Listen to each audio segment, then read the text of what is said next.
Paul, Jake Melksham was a late inclusion in yesterday's side, replacing Andrew Welsh. What's the update with Welshie?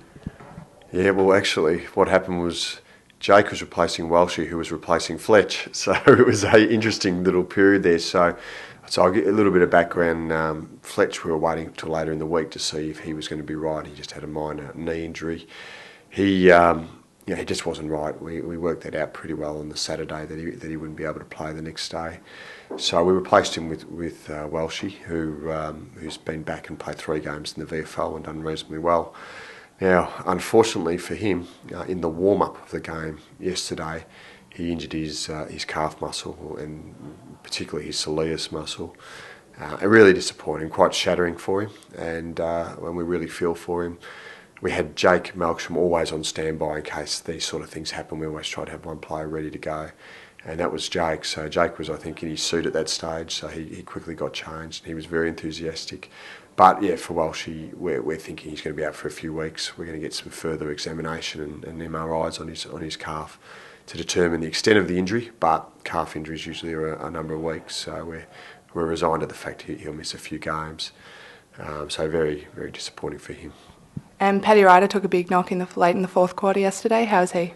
Yeah, it's one of those moments where we're obviously a long, long way up, and or in that last 5 or 6 minutes, we just wanted the game to finish, and we didn't want to have any injuries. And then all of a sudden, with about 30 seconds to go, he's taken that big blow and hit the ground and didn't get up. And we're all thinking, no, this is our worst nightmare. But he's fine. He was here this morning. The doctor's given the all clear. He'll be ready to go on the weekend. So that's good news for everyone that there was no real major damage. Just a bit. He's obviously sore, but nothing that'll keep him out from playing. And Courtney Dempsey and Jason Windley have been placed on Essendon's long-term injury list now. This is a chance for 2 rookies to come up.